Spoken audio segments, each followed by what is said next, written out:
వాళ్ళు పడుతుంటే ఏదో జగన్మోహన్ రెడ్డి గారు ఇలాంటి ముఖ్యమంత్రి వచ్చినందుకు ఆ హాస్పిటల్ ఏర్పడ్డాయి అవన్నీ కానీ 2000 టెస్టులు చేయలేకపోయారు మొదట. చంద్రబాబు నాయుడు దిగిపోయిన తర్వాత కరోనా వస్తే ఒక 2000 టెస్టులు చేయని దానికి కాడికి వెళ్ళి ఇలా 2 కోట్ల టెస్టులు అంటే చేసేటటువంటి పరిస్థితి తీసుకొచ్చింది జగన్మోహన్ రెడ్డి గారు. గా పరిస్థితి ఉన్న ఆంధ్రప్రదేశ్ ప్రజలు ఇలా షర్మిలమ్మ పోగానే అమ్మా నువ్వు రా ఓట్లేస్తామంటారు. అరే ఇంగిత జ్ఞానం లేదా ఆయనకు? సో రంగారెడ్డి గారు మిమ్మల్ని చాలా ఇంపార్టెంట్ 2 క్వశ్చన్స్ అడుగుతాను. ఎందుకంటే మీరు ఒక 3 జనరేషన్స్ నుంచి ట్రావెల్ చేస్తున్న వ్యక్తి. మీకున్న నాలెడ్జ్ ప్రకారం, మీరు చూసిన దాని ప్రకారం దీనికి ఒక పర్ఫెక్ట్ ఆన్సర్ వస్తుందని నేను ఎక్స్పెక్ట్ చేసిన. ఎందుకంటే చాలామంది ఏపీ ప్రజలు అవ్వచ్చు, వైఎస్ఆర్ అభిమానులు అవ్వచ్చు, ఒక క్లమ్జీ, వాళ్ళ మైండ్కి ఏం అర్థం కావట్లేదు. ఈయన ఉన్న బలంగా ఉన్న ఏకైక చెల్లె, రాఖీ కట్టాల్సిన ఆమె ఇలా ర్యాగింగ్ చేస్తూ, లిటరలీ ఇక ట్రోలింగ్ చేస్తూ అన్నని ఇట్లా తిప్పుతుంది, విమర్శలు చేస్తుంది, కైండ్ ఆఫ్ ఎక్కువగా కమెంట్స్ వినిపిస్తున్నాయి. ఫస్ట్ క్వశ్చన్ ఏంటంటే 6 ఫైళ్ళు 4 వ్యక్తులు, అసలు ఈ స్టోరీ ఏంటి? ఏం జరిగింది? మిషనరీ ఫండ్స్ కోసం జరిగిన ఇష్యూనా, లేదంటే మైనింగ్ ఇష్యూనా, ఇసుకకి సంబంధించిన ఇష్యూనా? ఏ ఫైల్ పట్టుకొని పోతే ఎక్కడ చెడింది? ఆ 6 ఫైళ్ళ అంశం ఏంటి? అసలు ఇన్ఫర్మేషన్ కాదు, హకీకత్, అది వాస్తవం కూడా. ఏదో ఒక 6 ఫైళ్ళకు సంబంధించినటువంటిది ఈ దుష్ట చతుష్టయం.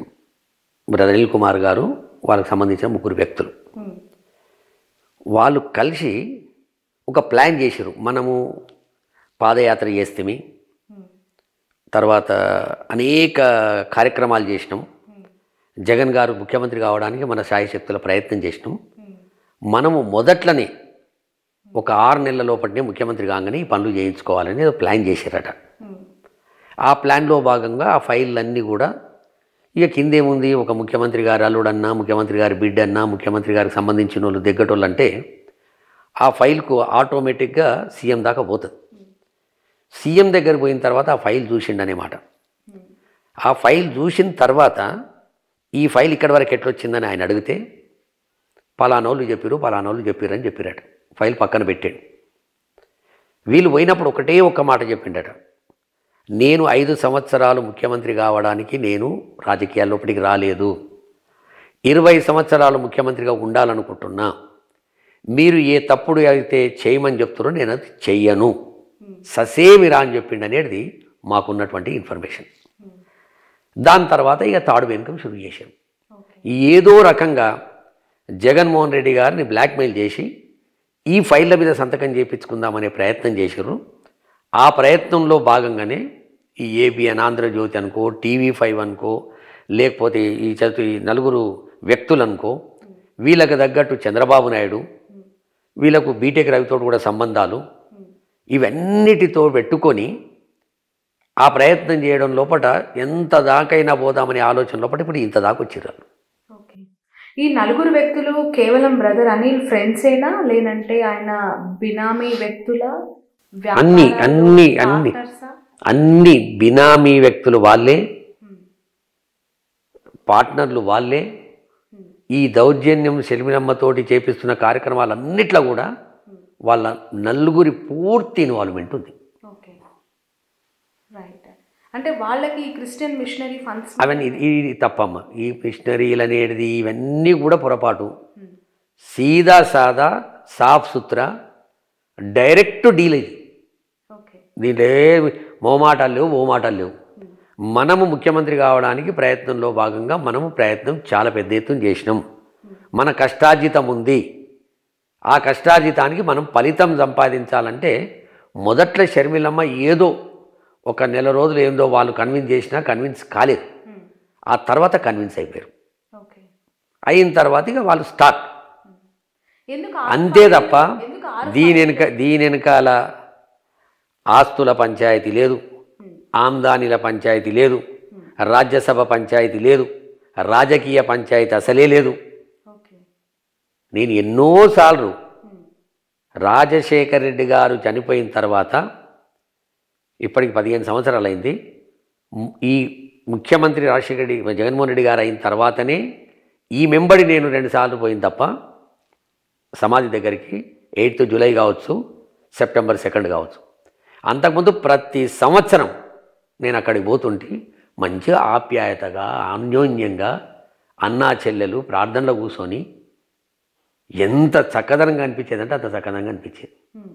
అటువంటిది ఈ క్రూరమైనటువంటి మనుషులు మారిన తర్వాత ఆ అమ్మాయిని బలిపశువులు చేయడానికి ఇగో ఈ ప్రయత్నం చేస్తారు. ఆ ప్రయత్నం ఇక్కడ దాకా వచ్చింది. చూడండి, ఏం బీక్తారో పీక్కొనే కాడికి వచ్చింది. రైట్. యాక్చువల్లీ ఈ 6 ఫైళ్ళకి సంబంధించిన ఇష్యూస్ అనగానే షర్మిల కావచ్చు, ఆమె ఉలిక్కి పడుతున్నారు. దానికి సంబంధించి ఎక్స్ట్రీమ్ డైలాగ్స్ వస్తున్నాయి. నేను ప్రమాణం చేస్తా, పిల్లలపైన ప్రమాణం చేస్తా, మీరు రండి అని చెప్పి సవాల్ చేసే పిల్లలు. ఎందుకు ఆ 6 ఫైళ్ళ అంశం అంత ఉలికిపాటుకు గురి చేస్తుంది? పోనీ ఒకటమ్మా, మనం లే మ్యాన్గా మనకు ఆ కుటుంబంతో సంబంధం లేదు. రాజశేఖర్ గారి కుటుంబంతో మనకు సంబంధం లేదనుకుందాం. ఏముంటుంది చెప్పిగా పంచాయతీ అక్క అన్న చెల్లెళ్ళ మధ్యన? ఆస్తులు ఏం ఆస్తులు? ఏం ఆస్తులు? అన్నీ ఇనమ్మా, ఇనమ్మా, తండ్రి సంపాదించిన ఆస్తులలో నువ్వు అవునన్నా కాదన్నా ఇద్దరికి వస్తుంది. అలా రెండో ఆలోచనే ఉండదు. అటువంటిది తొవ్వంటి పోతుంటే జగన్మోహన్ రెడ్డి గారు కారు ఆపి 70 లక్షలు, ₹1 2 కోట్ల రూపాయలు ఖర్చు పెట్టి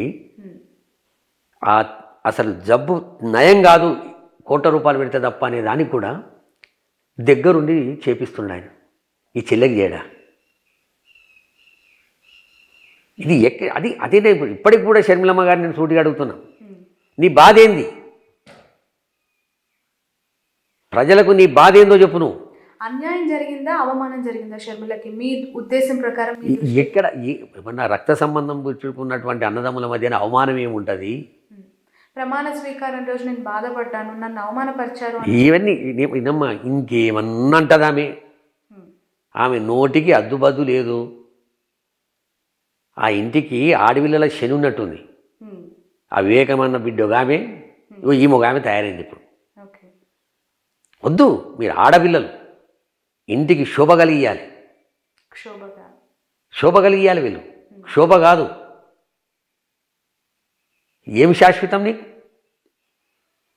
నీ రక్త సంబంధాలని దూరం చేసుకుంటే నీకేం శాశ్వతం చెప్పు? ఎవరి గురించి బతుకుదాం ఇంకా మనం? తల్లిని కంట తడి పెట్టిపిస్తే అన్నను రోజు ఆడపోసుకుంటున్నాము. ఈ ఆడిపోసుకొని ఏం చేద్దాం అనుకుంటున్నా ఆయన? ఇవ్వాలని కూడా అడుగుతున్నా కదమ్మా. నేను ఇంకా మళ్ళీ 10 సార్లు అడుగుతా, నీ బాధ ఏందో చెప్పు. నీ ఆస్తి బాధనా, రాజకీయ బాధనా, ఇంకెవరి చేతుల్లో కీలుబొమ్మైన బాధనా, నేను ఎవడన్నా బ్లాక్మెయిల్ చేస్తుండా? ఇంత అన్యోన్యంగా ఉండేటటువంటి ఈ కుటుంబాన్ని ఎందుకు రోడ్డుకి ఈడుస్తున్నావు? బట్ ఇవన్నీ విన్న తర్వాత పవన్ స్టార్ని ప్యాకేజ్ స్టార్ లేదంటే డబ్బులు తీసుకొని పాలిటిక్స్ చేస్తూ ఉన్నారు, పార్ట్ టైం పొలిటీషియన్ అని చెప్పి మాట్లాడు. ఇప్పుడు రాబోయే కాలంలో షర్మిల పైన కూడా అలాంటి ఒక అపవాదు రాబోతుందంటారా?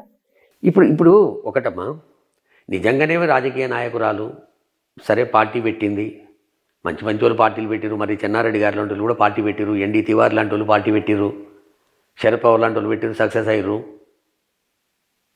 విజయశాంతి పెట్టింది, లోపలికి అయింది. హరికృష్ణ పెట్టిండు, లోపలికి అయిండు. ఇప్పుడు టీజేఏసీ పెట్టిండు, ముందు పోలేకపోతుండు. పార్టీలు పెట్టడం కాదు ఇది. ఒక ఎడర్ ఎజెండా పెట్టుకొని పార్టీ పెట్టి ఆ పార్టీని బూచిగా చూపెట్టి ఇవాళ నువ్వు ఇష్టం వచ్చినట్టు మాట్లాడుతుంటే ఇది బాధ అయ్యేది. నేను ఇందాక అడుగుతున్న 2 questions. Sun, celebrating 20 years of excellence in education. Come join us.